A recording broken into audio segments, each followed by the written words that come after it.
Aw, now who doesn't like strawberries? Me. I don't.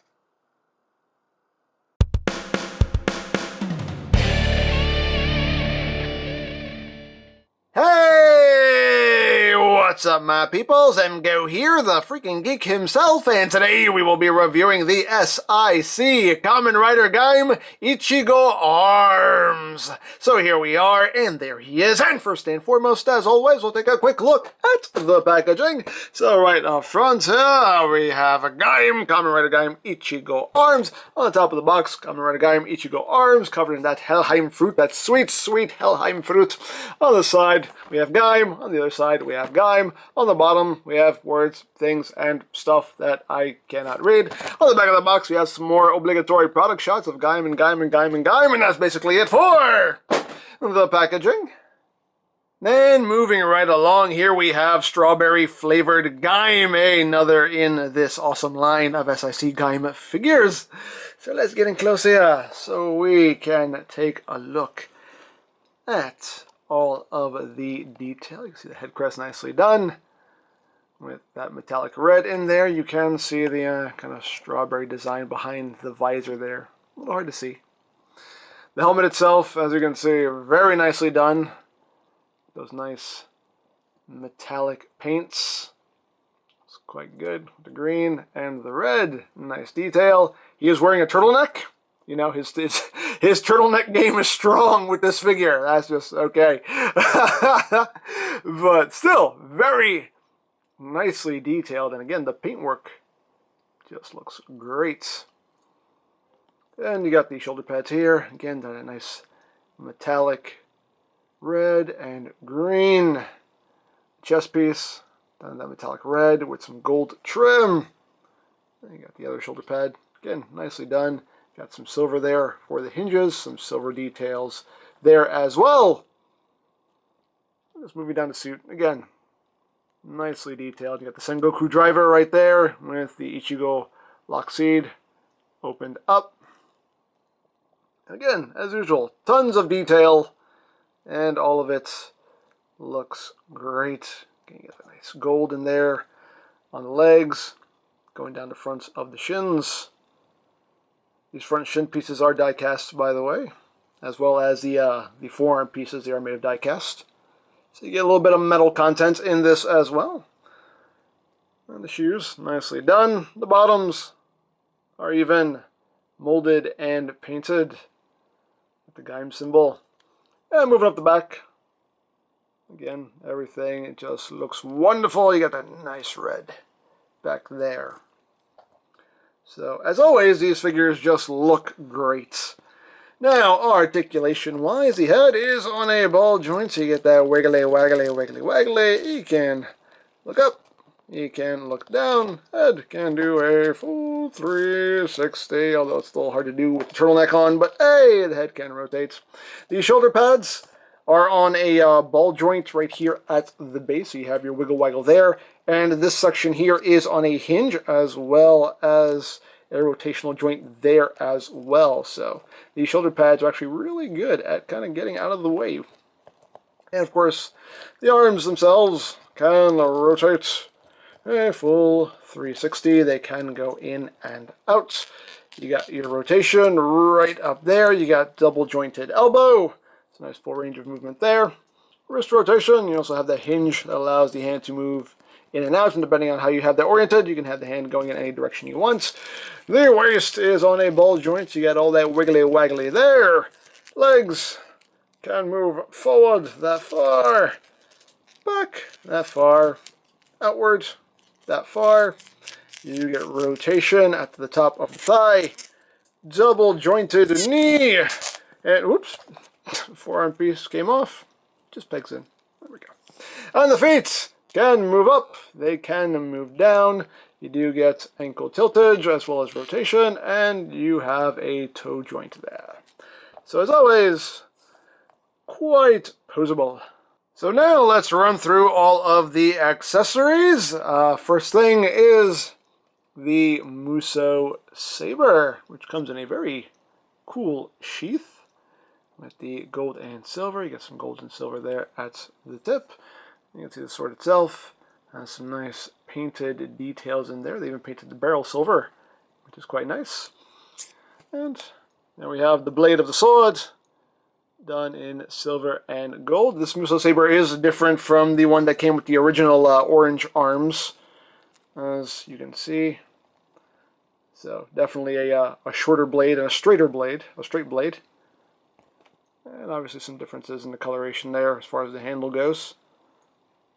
And the details are a lot more crisp on this one as well. So very nicely done Muso Saber there.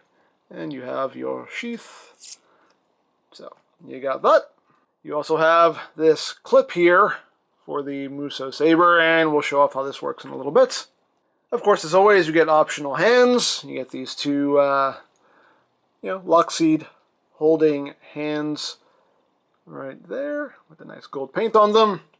And you get weapon holding hands. This hand is meant for the Muso Saber, and this hand is meant for holding the kunai. Now, speaking of kunai, you do get 9 in total. Here are the first 3, because there are differences between these 3 and the rest of them. You can see, very nicely done. The blade's done in a nice silver. You see the strawberry there. Done a nice metallic red with metallic green. You even get some gold going down the side there. So, very, very nicely done kunai. So these are basically made for holding, but the other 6 kunai are made more for storage and just making him look cool when he's standing on the shelf. So here are the other 6 kunai, and just to compare it with the ones that he's going to hold, you can see the blades are done in a little bit of a duller silver, and they have some extra molded detail there for a reason. And they do have posts on the other side, whereas these do not. So what you do with these is you just take these, and these get pegged on to the shoulder pad. So you put one here, one there, one there, and one back here. So that shoulder pad is just full of kunai, and then the last 2 just peg on to his butt flap, and there you go. So now he's all armed up with kunai, and that's pretty cool. I dig that. Next up, we get some lock seeds. We get a little closed version of the Ichigo lock seed done in silver there, transparent red, that green right up top, and some black. Very small piece, but nicely done. So you get a little closed lock seed, and you also get a little closed orange lock seed, which again, for a small piece, has a good amount of detail to it. And you can take the extra lock seed here and just peg it onto the side of his belt here, like so. That stays on. And there you have that. And of course, if you want, you can also remove the open Ichigo lock seed. Just take it off of the driver, it's just pegged on. And you can plug it onto the Muso Saber, so you can do your final attack. So, neat little feature there if you want to take advantage of it. And of course, the last things that are included are the armor display stands here, as usual, done in the gold and black. So you have this piece for the armor, you have this piece for the weapon, and you have the die-cast front face piece, front face plate, to give the helmet that, empty look. So there you have all the accessories. So now let's show off how this stuff works. So we have this little clip right here, and what you do is this will just peg into this port right here. Whoops. Sometimes you can knock those kunai off a bit easily. But this just pegs in right back here, like so. And you just take the sheath of the Muso Saber, and that will just slide down right there. And now he can have the Muso Saber on his back, which is cool. I like that. I like that very much. Let me put this back on. You stay. You stay. If you have a problem with these falling off and you have no intention of putting this figure back in the box, you can always just take a dab of glue and just glue them into place. Hey, totally up to you. But you can have the Muso Saber there across his back, which I think makes for a quite cool look. And of course you can have him holding his weapon, so we can just remove the Muso Saber. And this just slides right down, and the finger goes right on the trigger. And just pop off the original hand, and pop on, oops, I knocked off kunai. It can be kind of easy to just bump them off. Like I said, if you have a problem with them, just glue them in if you don't intend on putting them back in the box. And his lock seed just came off. Where'd that lock seed go? Where'd it go? Found it. There we go. Be careful with these little things. These little pieces. Don't lose them. Don't lose them. There you go. So, of course, he can hold his Muso Saber, and we can remove the other hand and have him holding a kunai. He does hold that nice and secure like. And we can just plug that back on. There we go. There you go. Now we have him with his weapons. Now for comparison, here he is with the original orange flavored Gaim. Too many swords, too many big swords. There we go. Here he is with the original orange arms. Here he is with the Jinba arms Gaim. And here he is with the Kachidoki arms. Just so you can see how that works out. Now, of course, like with all of these figures, you can do the armor display setup, and to do that, we just gotta start ripping them apart. So we have to just rip off his head, and of course the kunai are gonna fall off. That's fine. We want to remove the head crest, remove this faceplate, so now you can see the strawberry detailing underneath there. And now we're going to bring in the die-cast faceplate there, the empty looking one, and that will just peg in right there. And we just plug the head crest back on. So we have that. We're going to remove the turtleneck here. Going to remove the shoulder pads. They just pop right off, just on ball joints. Pop that off. Pop that off. The kunai are probably going to pop off too, but that's okay. Come on, just be careful with these. There you go. Oops, there goes the kunai. We're going to remove the forearm pieces. More kunai are falling off because I'm just touching them and knocking them off. And we will need the sheath here for the Muso Saber. And of course we will need the Muso Saber itself. And we don't want to rip off his arm. We don't want that. That stays. That stays there. And then we're just going to remove the armor here. It just splits down the middle. Just unpeg the front. And unpeg the back. Remove this because we don't need that. And we remove the collar piece here. And then we rip his body in half. Because we don't need this, but we need this. And then we can just put all this back together. And this is what we are left with. That is always just so sad looking. But anyway, now that we have all that's done, we are left with all of this sitting here. So now we can bring in the old display rack here. And we'll just pop this off.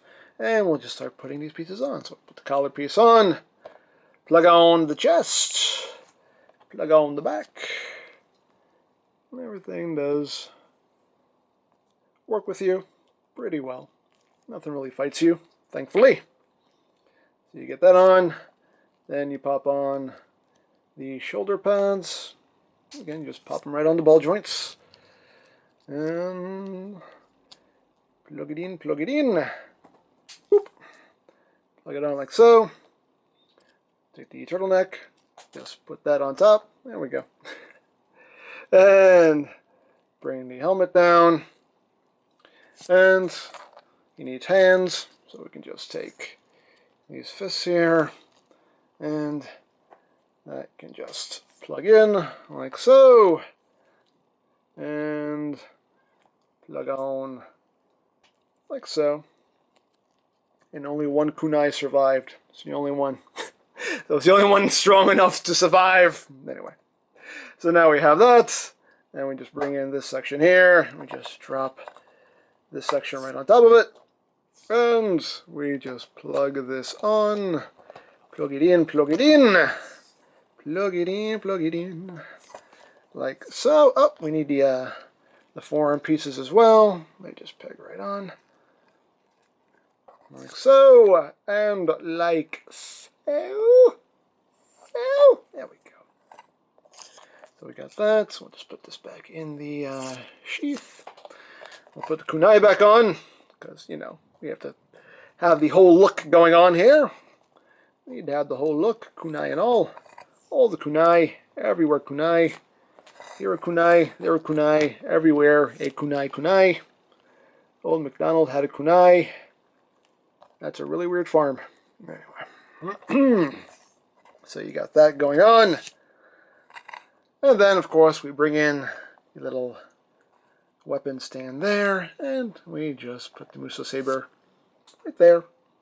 And there you go. There you have the armor display.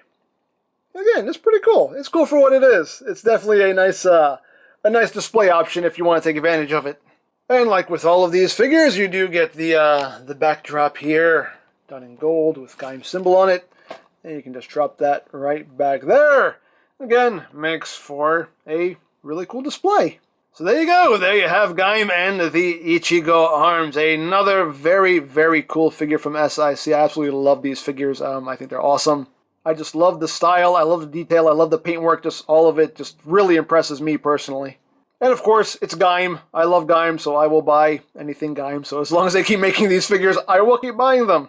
But yeah, overall, very, very cool figure. I love it. So there you go. So if you would like this or any other S.I.C. figures, you can always check out BigBadToyStore.com for availability. There will be a link in the description down below, so you can check that out.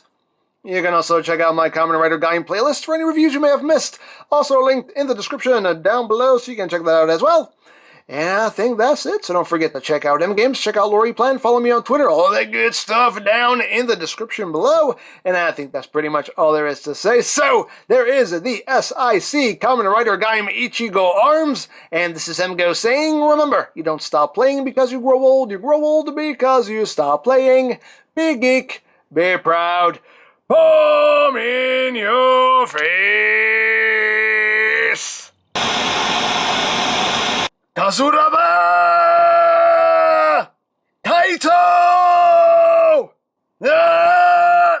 Oh, wait, what's that? What's that? Is that strawberry? Yes. What's wrong? Oh, we can't do this. We can't do this now. I'm allergic to strawberry.